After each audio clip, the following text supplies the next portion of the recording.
Welcome to my podcast, Jules White. It's lovely to have you here. Jules is the Chief Inspiration Officer at Live It, Love It, Sell It.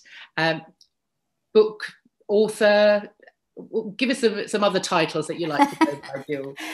Well, I suppose when you look at it, oh, hello, by the way, Jackie, lovely to be here. I suppose when you look at it, I do speaking now. So I did quite a lot of speaking. So speaker, I've written a book, author. I am a coach, mentor and trainer around the subject of sales, everybody's favorite subject. And so, yeah, that's kind of me really, Jackie. Yeah, well, that's a master of all as well, I'm sure. I looked at your website, and obviously you've got an academy, and you know there's lots of stuff on there. And also you've done a fabulous TED Talk that I listened to. So tell us a little bit about your background. I mean, obviously the podcast is around creativity, so I'm always intrigued to know where people have come from. I mean, obviously you say sales as if it's a word people don't really want to go near. And I have a similar thing with creativity, is that people kind of give you a strange look when you mention it. Yeah. But there's something in your background that is to do with sales that makes you passionate about it. Yeah, and I always think, I mean, I left school at 16, which you kind of can't do now. I think you really start at 18 more than 16 now. So I was so young. My son's 16 now. And I'm like, oh my goodness. I started work when I was his age, and I went to my full-time job with NatWest Bank. You know, I really proper went out and started work. And that was something I always wanted to do. I didn't want to study. But my real place I fell in love with sales was when I was a little girl, because my dad ran the local sweet shop. Ooh. So, you know, everybody knew Dad. He was really beautiful and charismatic, and the energy around him was always so lovely. And everybody just loved him, and he loved his customers. He knew their names. He had their stuff on the counter ready for them. And for me, that's where I fell in love with this whole idea of sales. This is what sales was and what it looked like. I never forgot that when I went through my journey and my career, which was probably 30 plus years of selling, because I stayed in sales roles really right throughout my career, lots of different sectors. And the thing about it was, however much they trained me to sell, Jackie, I always came back to, oh, how did my dad do it? Conversations and being curious and being me. And that was why I was successful at sales. You know, that's how I felt. So the creativity side, I suppose, of that story is that it all came from my dad being creative in his own right, in how he ran his business. Yeah. I mean, it's that thing of communication, isn't it? And conversation and authenticity. Again, we come back to that. But it is, you know, that's so important in selling as in all areas of life. But you kind of have to build that rapport. And I would imagine as somebody behind a counter that is, you know, in conversation with people all day, every day. Yeah, very much. And little things like he would dress the shop window in a way like no other shop windows were being dressed. And he would dress up as Santa at Christmas. And so there was all these little things that Dad did, which were almost above and beyond him just running the shop. And that was what made him very special, I think. Yeah, absolutely. I mean, you've just taken me back to my childhood. I used to get, this shows my age, a sixpence. Gosh, that must have been what, 1970-ish, I don't know. But that was my sweet money. And yeah, the sweet shops aren't the same now, are they? I think they tried to bring them back, but they're not quite the same. Yeah, we had a 10p ration every Friday, you know, and we were the children of the man who ran the shop, and we still had only 10p for the week, you know, so I get my half pence sweets and I'd fill up my bag, you know. Oh yeah, that reminds me of, is it fruit salad and blackjack? Yes, exactly that. Yeah, it was lovely. Oh, we talk all day about sweets. Yeah. Yes. What I was going to go on to there, train of thought there, you've taken me off on sweets. Sorry. The passion around sales, I think. I've heard a quote lately, and I've heard it a long time ago, but it came up again this quite recently, was the fact that, and I don't know who said it, was that people hate to be sold to, but they love to buy. Yeah, I think it's a great quote. And let's face it, we're all buyers, aren't we? Yeah. So even the people who come to me and say, well, I can't sell and I hate selling, I say to them, right, well, you're a buyer. What do you want? Put yourself in the shoes of the buyer. What do you want when you buy something? Yeah. And we buy because we usually need it, or we have a desire for it. It might be something like a treat even, but we all buy, and we all buy for the reasons why we buy. I did a little survey not long ago, and I gave them 3 things. Do you buy for price? Do you buy for the person who's selling to you? Or do you buy for value? Put them in an order. And about 90% of people put value right at the top before even price. And price came at the bottom. So it was value, person they buy from, and then price. It was a fascinating survey. Absolutely. Yeah. I mean, because you would imagine that someone like your dad in a sweet shop wouldn't have to do much selling. But I suppose he had to, as you say, dress the window. He had to make sure that he knew what people wanted to buy. And I think that the selling part is even more than that, in terms of getting people to come back again. So yes, they would come in because they needed to buy the paper or the cigarettes, but they could probably go to 10 other shops to do that. But they wouldn't. They would come back to Dad because they like the experience of that, Yeah. So the experience is the thing then. The experience is key. I think so. Yeah, I still believe people predominantly buy people. Yeah. I know I've wanted to buy something and I've gone somewhere else because of the person who was trying to sell to me. And it's terrible to say it, isn't it? But I know I've done that, Yeah. No, you're absolutely right. And the more I look into sales, I was my last podcast guest was Matt King. I've been on his podcast as well. Yes. we all do the rounds. But yeah, fascinating to talk to him about sales too. And I was saying to him that I just am sales phobic in my world. I am my business, and it feels very awkward sometimes to sell myself. I'm a coach, so I work one-to-one. So yeah, I find it a little bit awkward. And he would just look at me like very strangely and said, why? Why would you? And you said something similar before we started recording. It's like, well, why could you not sell? But I think it's almost like an alter ego that I'd kind of said with him. And he said he has an alter ego that if he has to sell, he almost takes on a character, which kind of suits me because obviously from my acting background. Well, yeah, but I also have a different perspective on it to that as well, because my big thing is I want you to be you. So actually, I don't want you to take on another ego or even a persona, because I believe people will buy because of who you are. And I think what we do with sales is we make it a dirty word. We put it into this place of being something.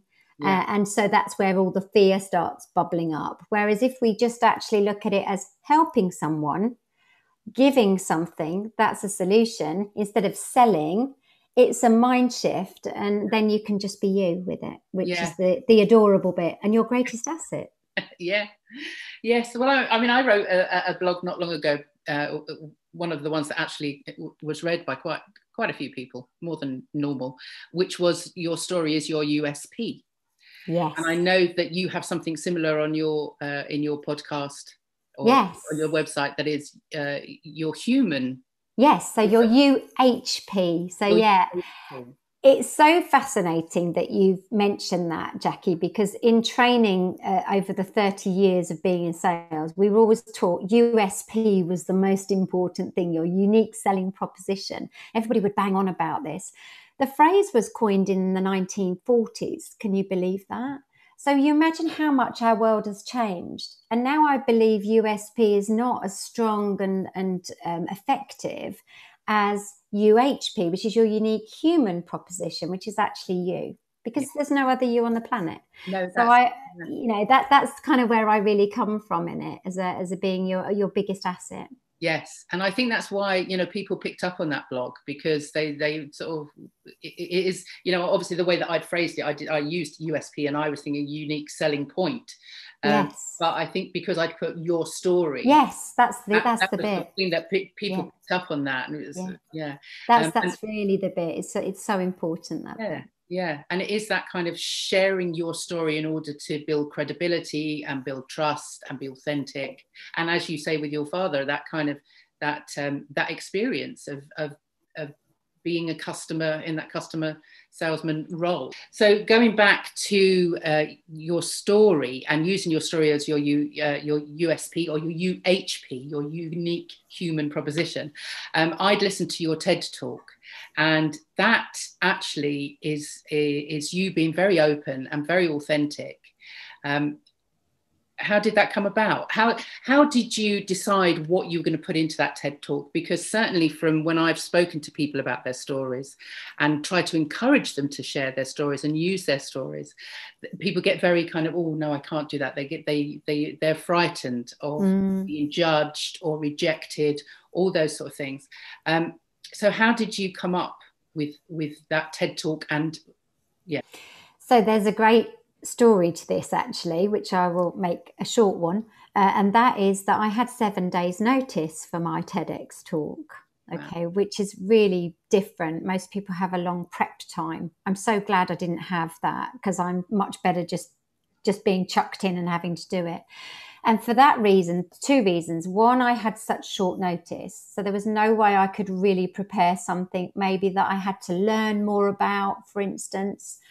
This had to be my story because I knew it, and I knew I could stand on stage and tell it. So that was the first thing. The second thing was the theme of the TEDx talk was adventures and journeys. And so for me, some of the speakers had climbed all of the 7 peaks in the world, and they were wonderful, amazingly brave people, and there was little me. Mine had to be about my journey, which also was an adventure at times. So those 2 things combined, I decided that what would probably be really good to do was tell the story, but take it in the form of what the audience would learn from my journey. Because that's always the thing, isn't it, with speaking? You've got to tell a story, but with the audience in mind as to what they'll take away from it.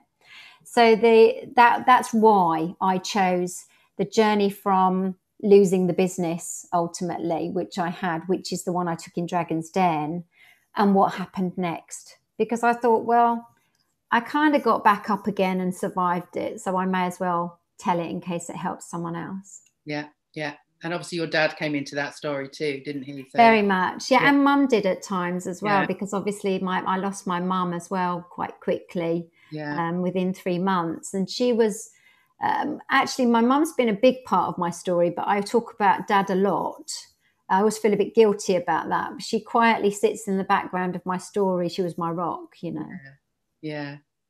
And so what happened after that TED talk? Did you find that people were coming to you and saying you'd inspired them? Because I find that listening to other people's stories not just is inspiring or motivational, but it just kind of validates what other people have been through. Yeah. What feedback did you get? I got amazing feedback, and I was very humbled because I didn't really think I'd done anything special on my journey, which is the problem of most people. They think they haven't got a story. And I always think someone's been through far, far, far worse than I ever have. But it's actually about what you did on the journey, which then inspires the person sitting in the audience who may be in that journey right now. Yeah. So I got messages of all sorts of people who said, I have done this because of your talk. Wow. Thank you. I thought that I couldn't do this, and now I know I can. Those messages from complete strangers were just wonderful. I got speaking bookings, paid speaking bookings from the TEDx. Lots of things happened really that changed me again in a way. I think you always change through your journey anyway, but it was wonderful. It was a great opportunity I had. Yeah. I mean, it's always a bucket list of mine, and I know sort of people I've quite a few people I've spoken to actually would love to put that together. And it's a way in the coaching that I do around sort of voice and communication, to sort of say to people, okay, if you were doing a TED talk, what would you put into it? So it's always a really good reference, because you've got that sort of 18 minutes. Yes. Well, I think I had 14 actually. I don't know if that's different, but TEDx Brighton's a pretty big one. There's about 1,600, 1,700 people in the Dome at Brighton. It's a huge venue. To have a TEDx there was incredible, and very scary. Yeah. So there was a massive audience, and it was yeah, it was the energy, I think, in a TEDx talk, whether it's a smaller or a bigger audience, Yeah. is one of people who have come to hear you. Yeah. They're so supportive of you. They want to hear what you've got to say. It's very special, Yeah. TEDx. Yeah. So, And yeah. had you done anything like that before?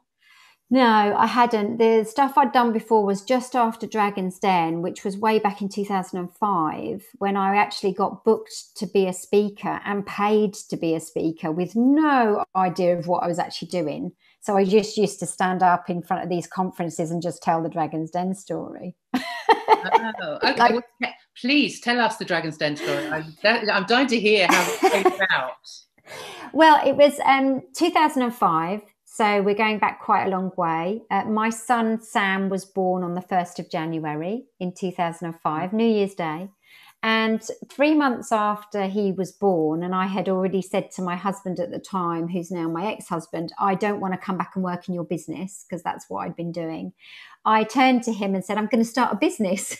He sort of looked at me and he said, but you were not going to come back to work because you wanted to be with Sam. I said, yeah, but I've got a great idea.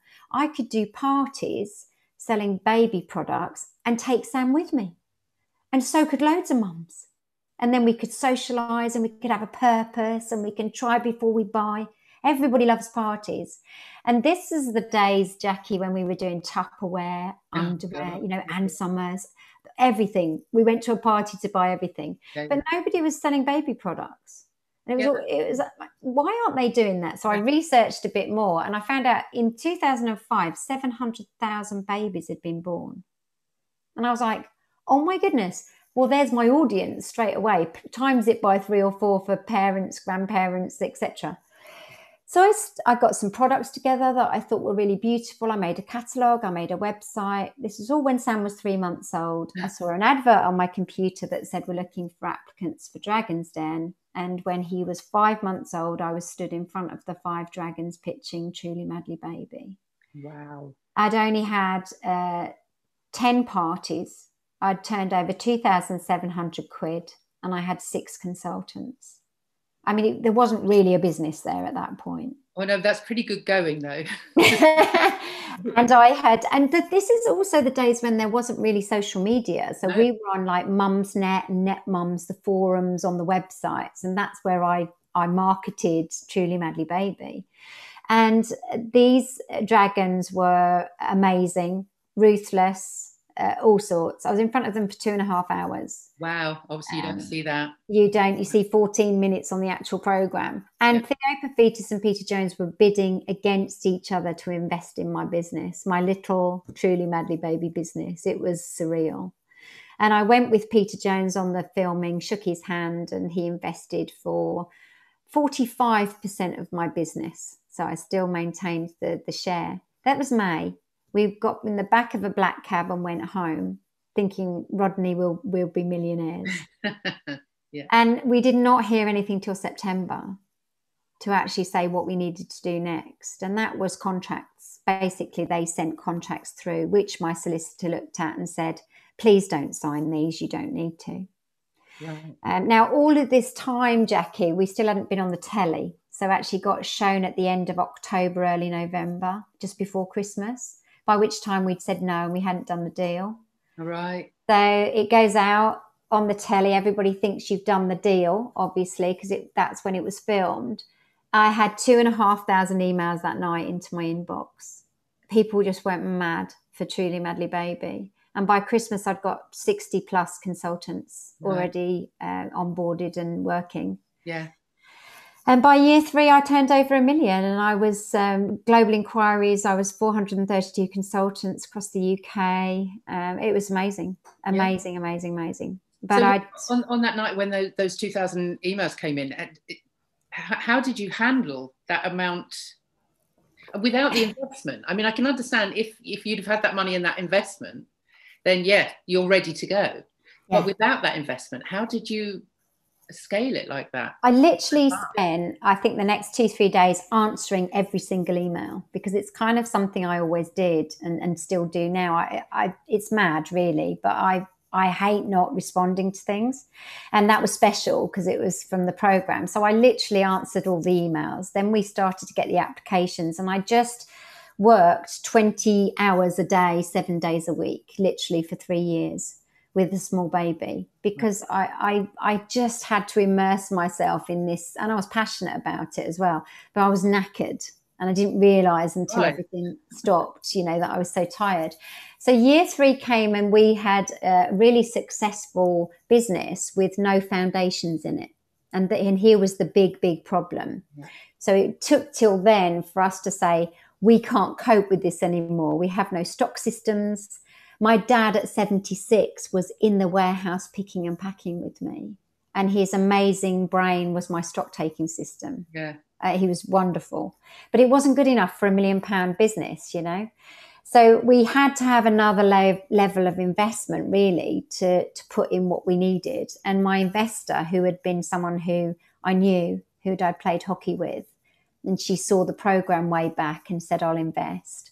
She wanted 75% of my business to put any more money in. Yeah. Having not really done some of the things I think I wanted her to do to support me. But my naivety was about, I just was in the business and not working on it, And so she closed the business down and bought it back the next day, and I lost absolutely everything because I said no to the 75% share. So we couldn't really carry on without that extra investment to manage the success that we'd built. Wow. And it can happen that fast that she was able to do that. Pretty much, yeah. I mean, I suppose I can't remember when the initial discussions were that we needed to actually change some stuff. I can't remember how long that was before the date that we really closed, but it was around May, I remember, which was 3 years almost to the day that I'd stood in front of the Dragons pitching my business. So it was a very interesting, and then the TEDx takes over the journey really from there. Yeah. I mean, obviously, that's quite a devastating loss. I mean, as much as people think, oh, it's a business, but obviously it was your life. It was like a grief. Yeah. I often describe it like that because it was born from Sam. So, he's the love of my life. And, he was the reason I started it all, and to lose it in the way I lost it was just painful. It was very, very painful. Yeah. But I was exhausted. And honestly, if I'd carried on, who knows, I probably would have actually crashed and burnt quite severely, I think. But I didn't realise that at the time. No, I don't think people do when they're kind of in the midst of all that. As you say, you're kind of in your business rather than working on it. You work, Yeah, exactly. So you now obviously look back on that as an experience. Was it a learning curve for you? Was it something you kind of taken as something that you learn from? Massively, yeah. Not only on a business level, but also on a life level. Yeah. I remember that taxi ride back from filming saying we're going to be millionaires. That was all that was in my mind, is that we're going to be rich. It was about money. Yeah. And actually, nothing now is about money in my mind, because it's so much more important that I love what I do and I'm helping people. And I have a really cute, successful business now. Yeah. That means I'm not rich or a millionaire, but I'm totally rich in my heart and my soul, and I am really lucky. I have a house, I have food, and so the life lessons from it, I think, were really profound. Yeah, and that's what came across in the talk. So that was inspirational, was the fact that it happened. It is, that kind of grief that you then you move on from. Yeah, so, you do. About Sam, you were saying he makes music. Because I also have a 17-year-old at home making music in lockdown. So that's so amazing. Yeah, so Sam's been musical since he was I was probably 7. We bought a piano. I was determined I would buy a piano. I play saxophone, clarinet. I play piano just because I can read music. So I'm not good at any of them, but I love music. And he started on this piano at 7. Jackie, I swear, I thought, oh my goodness, he's never going to be able to do a thing in music. He would clunk around and I think he's got no rhythm. He can't hear the notes. And he plays the most beautiful piano, self-taught. He Wow. records and produces music through his computer. I mean, the stuff he's coming out with now is stunning. Yeah. And he is going on to do music production at college in September. And he's just wonderful, Yeah. beautiful, creative boy I have produced, you know. Yeah, well, obviously he gets it from you. I mean, so the music that's in you, is that something you use? I mean, obviously, going back to the creativity, and a question that I quite often ask through these podcasts is, how have people used their creativity during lockdown as a kind of aid to well-being? I mean, Yeah, well, there's definitely something I can tell you about how I've used it in lockdown. yeah, And I would always say to you, if you ask me, Jackie, I'm not creative. It's so interesting, isn't it, what you yeah. said earlier? I'm I'm not a not creative. salesperson. Yeah. Yeah, yeah. And it's because as you say, we think of artists or, you know, even musicians, you know, and I think I play music and I love music, but I'm not good enough to say I'm creative. Well, of course I am, and I know that now, but I'm creative in my way. So I created my academy kind of membership product, which was during lockdown. And I created it as a high street because Yes. so everything is shop based. So everything you do is in a certain shop. So there's a coffee shop, or there's a box office to book your live events, or there's a sweet shop to do your learning. And that for me is my little creative space. And I Yeah. go mad in there. I love it. Yeah. It's wonderful. Yeah. So that was my lockdown creativity right there. Yeah. Oh, brilliant. Sam definitely has just immersed himself in his music even more. I think what's really nice about our relationship and music is that I hear music in every single level. I hear every instrument in a piece of music. I hear every beat, every bass line, every treble line. So for me, I think that's my skill, if you like, in music. And that's how I can help Sam. So he produces it, and then I say, oh, I can hear that line. Make that longer there, or put that higher there. And he changes it, and we go, oh. And so that's how magic it is. Mother-son collaboration. It's lovely, and it's not me at all. It's him, but he inspires me. Yeah. Oh, that's great. Yeah. And is it just the two of you in the house during lockdown? Yeah. We've been Richard and I in the TEDx. Obviously, I talk about in 2009 the marriage broke down. So I've been on my own since 2009, which is 11 years, isn't it now? So 12 years. It felt like such a long time to have just never actually met someone again, and it does make me a little bit sad. But I'm incredibly independent because of it, I suppose, as well. So, yeah, it's me and Sam, and he does have a relationship with his dad. It's all good. He's got a baby brother just come last year. Wow. So, it's fine. We've had our journey, but it's lovely, yeah. But it's just... that's great. So going back to the creativity, what have you got a definition then? I mean, obviously you say you didn't feel creative, but actually you are. Obviously that's very evident in our conversation. How would you define it then? I mean, obviously we discussed the difference between creativity being an artist, but what is it to you? I think for me, creativity, when I feel like I'm being creative, I feel like I'm free. And I think there's like a freedom, a kind of, I don't really care what anyone thinks now because I love this so much. If I could describe it like that. Yeah. And that's how I feel when I did the high street stuff. I was so immersed in it, and I was like, oh, we could do this, and we can have this shop, and this shop could represent this.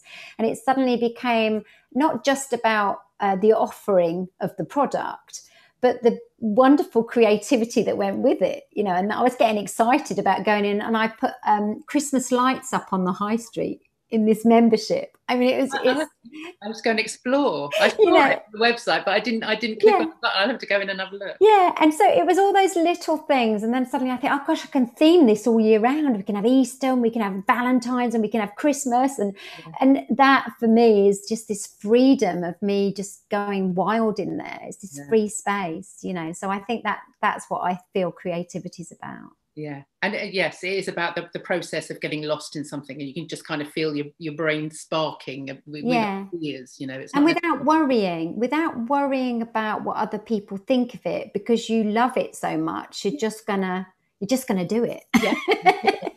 Do it anyway. Yeah. during lockdown, then how have you balanced work? And I mean, obviously in lockdown, all my work stopped. So I have found it very enlightening and very creative, because I have had the time that I never had before to do things I had always wanted to do, but never had the time to do. So obviously you've gone into the website and created that, but how has work been and business been for you through the lockdown? Well, when it first hit in March last year, which was the very start of it all, I lost £25,000 literally overnight. Yeah. And, you know, I'm a very small solopreneur business. It's a massive hit. I sat in the kitchen and cried. And Sam sat next to me and he said, Mum, you made a different stuff to this. And it was, you know, one of those lovely moments where he's just got such belief in me, which is lovely. And then he said, but you already work online, Mum. So just take everything back online. Everything you do offline, do it online, you know. And I know obvious things and really simple, but it's sometimes the thought of how you do that becomes the overwhelming bit. But Sam saying that to me and me looking at Sam and thinking, I am not going to let you down, kid. You know, because he is my driver in a lot of the stuff I do, as you'll know. I just set up everything online. So all the coaching was online, no matter what. I ran workshops online. Yeah. I did speaking online, would you believe? And I was busy through the summer, like I couldn't believe. And very, very grateful to have been able to just transfer that and still run my business. And then the membership obviously was just another thing that I could do online. So how does that work, the membership? Talk us through what that is. So I mean, it's a monthly subscription. So you pay £47 a month and it is a place to learn. You've got mini lessons all about my sales methodology. So they're 10-15-minute bite-sized videos. You have a quiz that then confirms whether you were watching the video and what you learn. We have live events every week, which are on Zoom, obviously, because we can't meet at the moment. And there's experts come in who then enhance beyond sales, which is super. And we also have a coffee shop, which is kind of where we chat and we share anything that we want to share.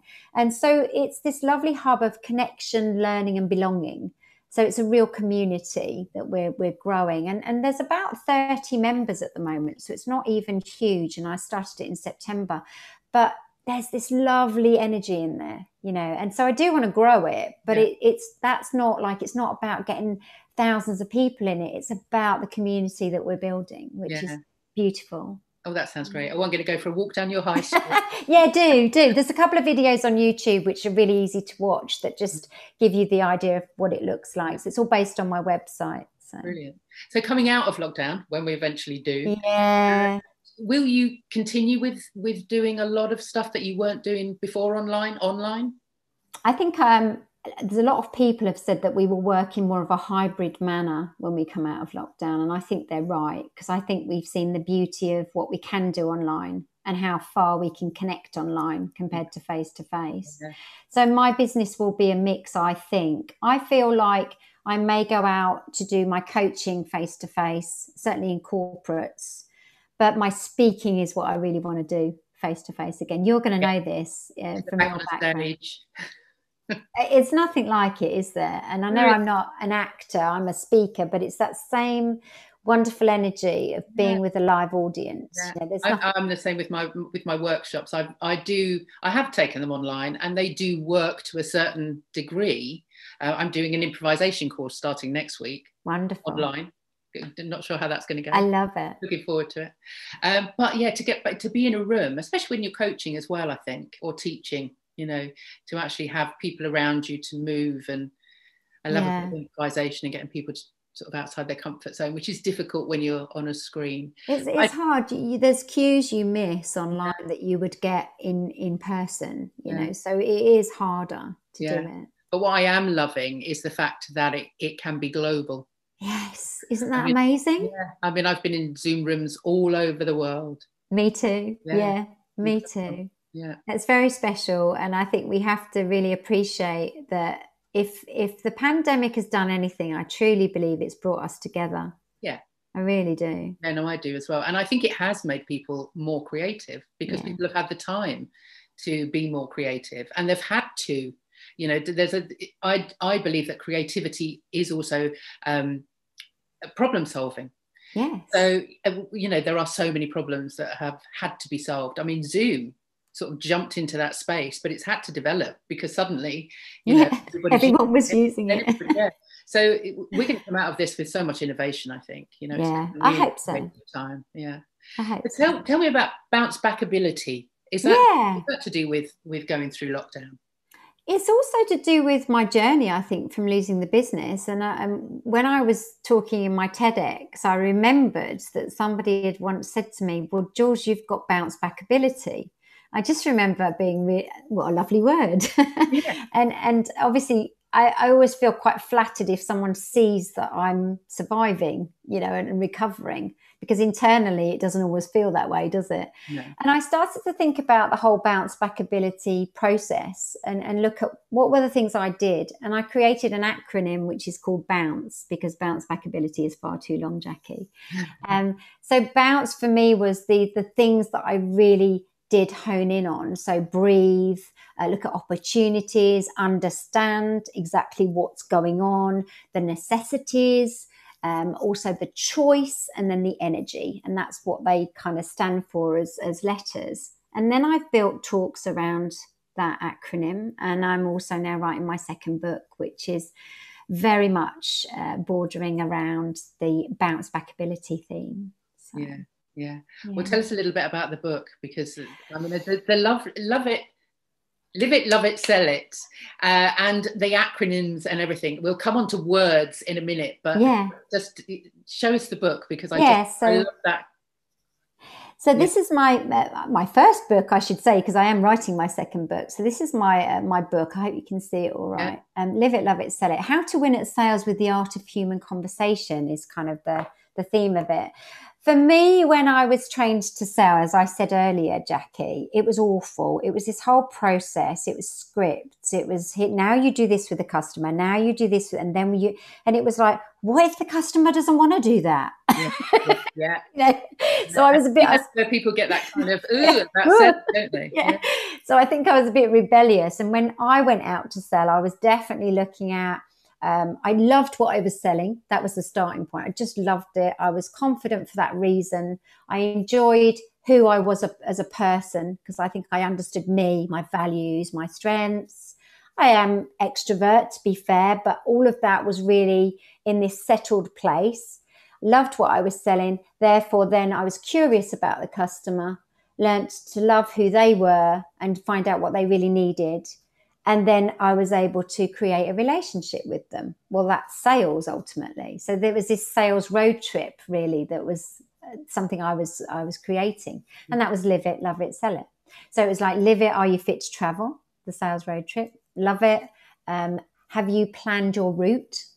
And then sell it, reaching your destination. And that's the format of the book. So it's lots of exercises, looking at who you are, who your customer is. There's a couple of templatey things in there as well, but there's also weaved through it my stories of why I've written the book and what I learned in my journey. Yeah, brilliant. Going back to words and again acronyms, I have a thing about alliteration.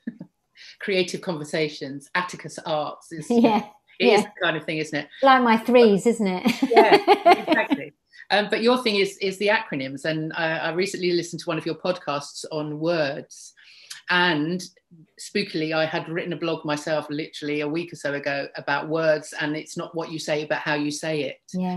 So what's your relationship with words? How do words work with you? And tell us maybe a little bit about that acronym.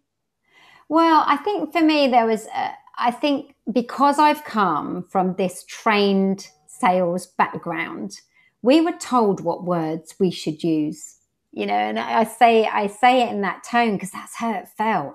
You've got to use these words. And then in that corporate space, there's those corporate words, you know. So for me, I was coming away from maybe being rebellious, if you like, of the words you should use. And actually, why don't we embrace the words that are our words, which makes us unique? Yeah. You know, and makes us memorable. So my relationship with words is much more about them being your words, you know, and how you want to say something and express yourself, rather than a script or something that you've been told to say. Yeah. I Yeah. think that's probably the best way for me to talk about words, really. And it comes back to story, doesn't it? And it comes back to people sharing where they've come from, really, in their own words. I mean, I talking to Sarah Townsend, who's another best-selling author of her freelance. Fabulous lady. Yeah, fabulous lady. And she has a quote on her website, which was from Nelson Mandela, saying basically, if you talk to a man if you talk to a man, it will go straight to his head. But if you talk to him using his language, it will go to his heart. Yes. So it's very much, you know, using your words and your story to validate, as we've said, to validate people's stories and to very much inspire. So. Very much. I mean, I've got on my website, I think I say really, really early on, stop selling to your customers and start loving them. Yeah. And again, you know, those words for me, they're my words, but they're really important words for me in sales. And so if that's not your thing, you're probably not going to connect with me, and you probably won't be my ideal customer, because I believe that that's also how we connect, is through values and just shared things that we agree on, really, you know? Yeah. Brilliant. Well, just before we come to the end of our podcast, which has been amazing to talk to you, I have to say. And you. There is just one thing that I have to ask you about, and I think it might even be something else we might have in common, is that you were Miss Pontins, aged 4. I was. Do you remember that? I have pictures from that moment, and when I look at the pictures, I definitely have a memory of it, if that makes sense, because I was little. Yeah. So yes, there are things about it that I definitely remember, mainly being completely petrified, quite frankly. Yeah, I mean, obviously, I said it might be something we have in common. When I was 14, in a very Monopoly-like way, I came second in a beauty contest at Pontins. Lovely. I love it. So yeah, at 14, and when I look at the photographs now, I look like a tomboy. Why they even chose me for a beauty contest, God knows why. So Miss Pontins, what was that then? Was that a beauty contest? Do you remember what you had to do? It was a little talent competition, and obviously Pontins, if people don't know, is they were a holiday camp, just like Butlins, weren't they, at the time? And I think they're still around. Yeah, I think they're still around, but not as prominent as Butlins were. And yeah, it was just talent competition, definitely really young children who were very scared kind of competition. So I probably didn't have a lot of competition, quite honestly. And I think I sang either Twinkle, Twinkle, Little Star or Somewhere Over the Rainbow. It was one of those two. Is there a recording out there? No, I'm too old for those sort of things to be recorded. Oh, that's it. Our kids these days, they get away with nothing, do they? It's recorded 100 times from 10 different angles. Yeah. So no, I've got pictures, but definitely no recordings. So. Oh, brilliant. Well, tell us where we can find you. Tell us maybe what's coming up for you, and just maybe tell us the website and where we can find the high street. Yeah, thank you. So the website's liveitloveitsellit.co.uk. So it's quite easy to find me. I've kind of kept the live it, love it, sell it theme going. So if you Google that, you can usually find something or somewhere to connect with me. I think for me, the membership is definitely going to be what I will be growing this year and evolving, which is lovely. And there's a page on there which tells you all about it and how it all works. So that's really nice. I've got the podcast, because I run my own podcast called Live It, Love It, Sell It, The Human Conversation. And then obviously I will be still speaking. I've got a speaking gig this week actually, but it's virtual. So until we're let out again, I will still be speaking at events where I'm asked. Yeah. And what's the new book about? How far into that are you? Yeah, I'm early into it. It's mapped out. I have the book plan and I'm now just writing. It's actually quite personal in terms of there's a lot in there about my mum and dad, and it's almost written a bit for them. So I don't want to give too much away about it, but when I've finished it, it's going to be a really special book. So I'm really enjoying it. Yeah. Oh, it's been fabulous to meet you virtually. Oh, and And you. lovely to talk to you. And so there seems to be quite a lot of synergy between us, which is really, really lovely. So hopefully we will connect again. Oh, I hope so, Jackie. Thank Yeah. you. But for now, thank you very much, Jules. See you very soon. See you soon.